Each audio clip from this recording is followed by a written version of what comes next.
Cześć, tu Dorota. Witajcie na kanale Polish with Dorota. Dzisiaj mam dla Was drugi quiz o Polsce. Pierwszy quiz, ten tutaj, bardzo Wam się podobał, więc zdecydowałam zrobić następny quiz. Będzie 10 pytań o Polsce, o polskiej kulturze, o polskiej historii, o polskich tradycjach, o polskich gestach też. To będą naprawdę ciekawe pytania i piszcie w komentarzach po obejrzeniu tego filmiku, jak Wam poszło, co wiedzieliście, a czego nie. I na początku chciałam też serdecznie pozdrowić wszystkich kursantów mojej szkoły, bo wiem, że oglądacie moje filmiki. I pozdrawiam też nie tylko te osoby, które teraz uczą się w mojej szkole online, ale też wszystkich, którzy kiedyś się uczyli, bo wiem, że też mnie oglądacie. Ostatnio spotkałam w Poznaniu moją byłą kursantkę Aurikę. Pozdrawiam Cię, Auriko, i Eugeniuszu, pozdrawiam Was, bo wiem, że mnie oglądacie super. Wy już fantastycznie mówicie po polsku, perfekcyjnie, a nadal oglądacie moje filmiki, więc osoby, które uczyły się albo uczą się w mojej szkole, napiszcie w komentarzu, że oglądacie, bo to jest fajne i ważne dla mnie, żebym wiedziała, że jesteście tutaj ze mną. No dobrze, to zaczynamy quiz. Pytanie numer 1. Uwaga. Co można zrobić w barze mlecznym? Bar mleczny, tak, to jest normalna forma, i w barze mlecznym. Czy tam można A. Zjeść obiad, B. Wypić piwo, czy C. Wypić mleko? W barze mlecznym można zjeść obiad. Tak. Czy można tam wypić mleko? Myślę, że w niektórych barach mlecznych można wypić mleko na śniadanie, ale generalnie co to jest bar mleczny? Bar mleczny to jest taka bardzo tania restauracja, bardziej stołówka.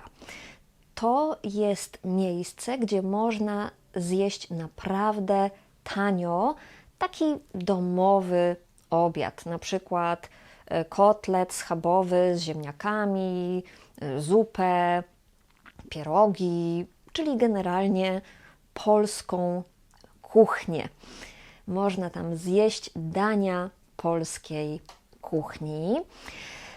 I teraz jest coraz mniej barów mlecznych, a kiedyś było ich bardzo dużo. Jeszcze w czasach komunizmu było dużo barów mlecznych, ale kiedy ja byłam studentką, to też jeszcze było naprawdę sporo barów mlecznych w Poznaniu, gdzie studiowałam. I studenci bardzo często chodzili tam na obiad, ja też, bo tam było po prostu tanio. Pytanie numer 2. Co znaczy taki gest? Na przykład, kiedy mówimy, on jest trochę... Czy to znaczy, że on jest A. głupi, B. pijany, C.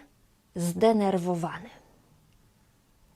To znaczy, że on jest pijany. on jest pijany. Więc to może być taki gest, kiedy uderzamy ręką w szyję. Niektórzy ludzie robią też tak. Uderzają tak palcami w szyję i to znaczy, że ktoś jest pijany. To jest gest generalnie oznaczający picie alkoholu. Możemy też go użyć, kiedy mówimy, a może coś wypijemy? Tak, coś takiego. Więc mamy taki gest w Polsce. Tak. Pytanie numer 3. Skąd był Mikołaj Kopernik? A. Z Gdańska. B. Z Grudziądza. C. Z Torunia.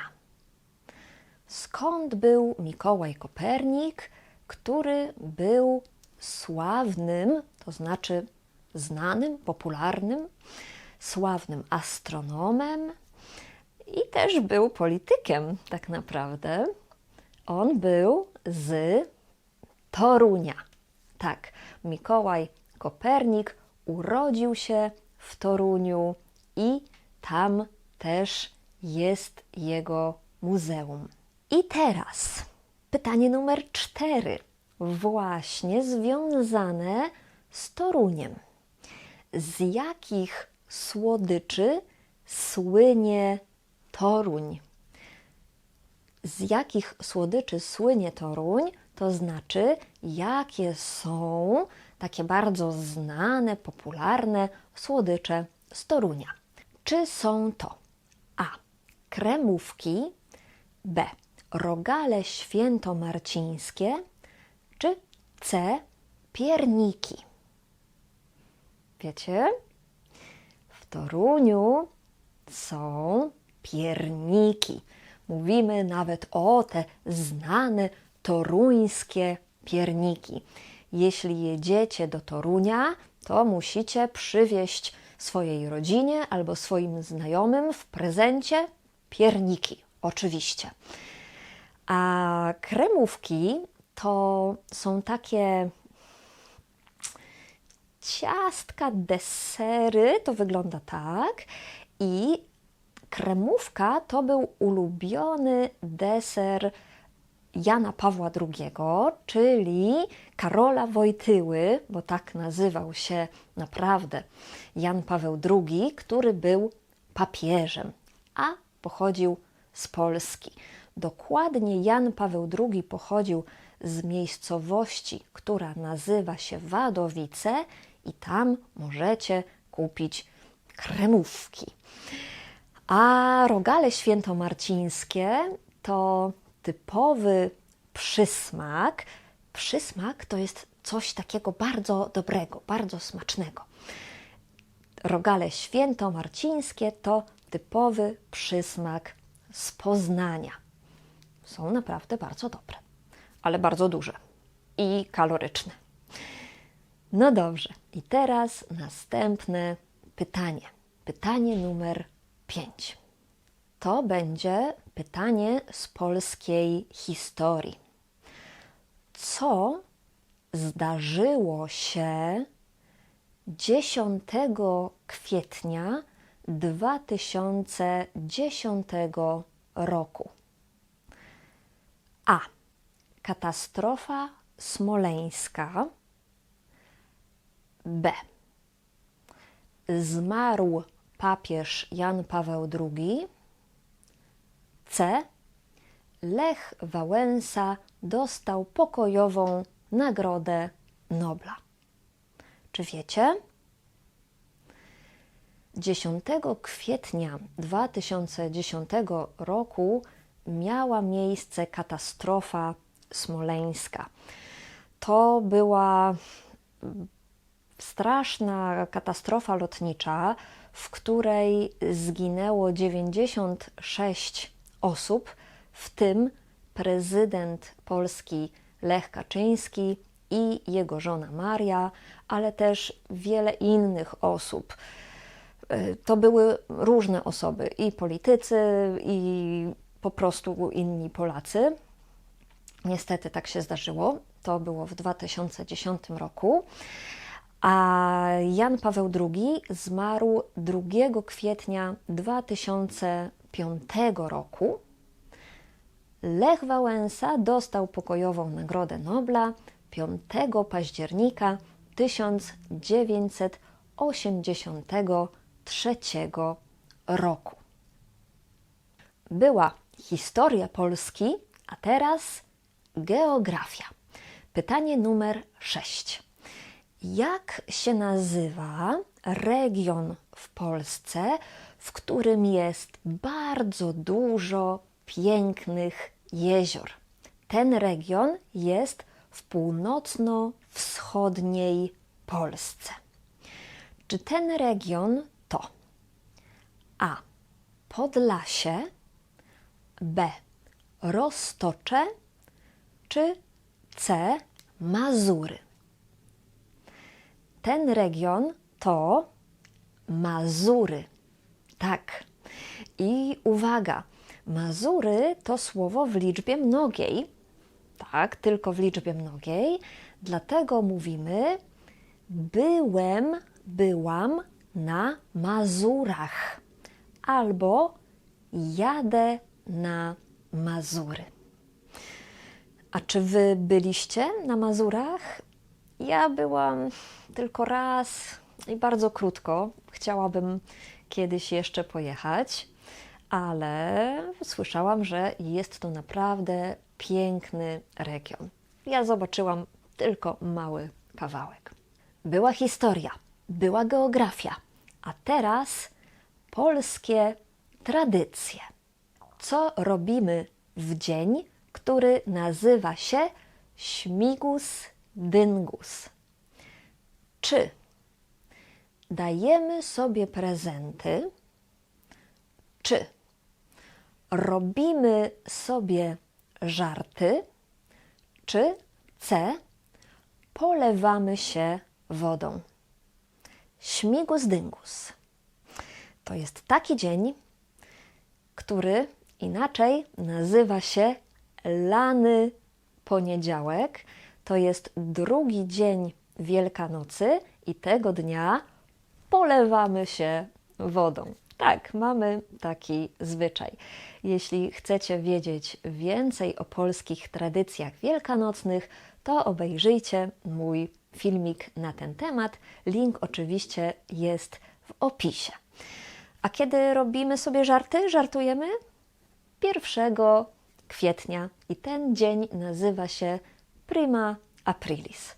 A prezenty zwykle dajemy sobie 24 grudnia, czyli w Wigilię. I jeśli chcecie wiedzieć więcej o polskich tradycjach bożonarodzeniowych, to też mam filmik na ten temat. Była historia, była geografia i były tradycje. I musicie wiedzieć, że w mojej szkole języka polskiego online będziecie uczyć się nie tylko polskiego, ale też oczywiście będziecie uczyć się trochę o polskich tradycjach, trochę o polskiej geografii i polskiej historii, czy generalnie kulturze. A to wszystko z profesjonalnymi nauczycielkami i w bardzo sympatycznej atmosferze. Zapraszam Was serdecznie do mojej szkoły, żeby się zapisać. Skontaktujcie się ze mną przez link w opisie filmu. A teraz mam dla Was następne pytanie, pytanie numer 8. Co to jest województwo? Województwo. Czy województwo to A. jednostka terytorialna, trochę jak region, czy to jest zupa z buraków, czy to jest tradycyjny szlachecki strój, czyli tradycyjne ubranie polskiej arystokracji dawno temu. Co to jest województwo? Województwo to jest jednostka terytorialna. Tak, na przykład Warszawa leży w województwie mazowieckim, a Poznań leży w województwie wielkopolskim. Ja jestem z miasta, które nazywa się Gorzów Wielkopolski, ale to jest województwo lubuskie. I mamy w Polsce 16 województw. A jak się nazywa zupa z buraków? Barszcz. Barszcz czerwony. Tak. A ten tradycyjny szlachecki strój, czyli ubranie, to jest kontusz. Tak, coś takiego, taki trochę płaszcz. I to nosili mężczyźni na przykład w XVI albo w XVII wieku w Polsce. Ale tacy mężczyźni, którzy byli w klasie społecznej, która nazywała się szlachta. Szlachta to jest trochę jak arystokracja. Nie do końca, ale coś takiego. I mężczyźni nosili właśnie takie ubrania. Ok, a teraz uwaga. Pytanie ze słowem wulgarnym. Więc proszę nie oglądać z dziećmi teraz, albo wziąć słuchawki. Uwaga, bo to jest ciekawe. Co znaczy słowo mać w przekleństwie kurwa mać? Czy to znaczy A. Matka, B. Piekło, czy C. Świat? Mać to jest stare słowo, które oznacza matkę. Matka to jest formalnie mama. I tak jak w innych językach, na przykład po hiszpańsku, też mamy w przekleństwach słowo mama, matka, tak też jest po polsku. No niestety, tak to wygląda, ale warto to wiedzieć. Myślę, że nawet nie wszyscy Polacy to wiedzą. Teraz to przekleństwo nie jest skierowane do Twojej matki, tak? Ale generalnie jest używane jako silny wulgaryzm. I ostatnie, 10. pytanie. Jak się nazywa zwierzę, które mieszka w Puszczy Białowieskiej i wygląda trochę jak bizon? Puszcza Białowieska to jest taki duży, stary las, który jest w Polsce i w Białorusi. I tam mieszka takie jedno duże zwierzę, które właśnie jest podobne do bizona. Czy to jest A. borsuk, B. bóbr, czy C. żubr? To zwierzę to żubr. Po polsku taki bizon to jest żubr. Żubr. Jest też wódka żubrówka, która ma taką specjalną trawę w środku i ta wódka jest trochę żółta, bo ta trawa daje jej specyficzny aromat. Jeśli pijecie alkohol, to warto spróbować żubrówki z sokiem jabłkowym. To jest naprawdę smaczny drink. No dobrze, a bóbr? Może zapytacie, a nie bober? Bo był taki viral, taki filmik, gdzie jeden pan mówił, bober. Tak? Nie. Poprawna nazwa tego zwierzęcia to jest bóbr. Bóbr. A borsuk to jest inne zwierzę, które mieszka w lesie, takie dosyć duże. Jest taki czarno-biały, wygląda tak. To był quiz o Polsce. Jak Wam poszło? Na ile pytań znaliście odpowiedź? Co było dla Was nowe? Co było dla Was oczywiste? Piszcie koniecznie w komentarzach. Dziękuję Wam bardzo za oglądanie i do zobaczenia w następnej lekcji. Pa, pa!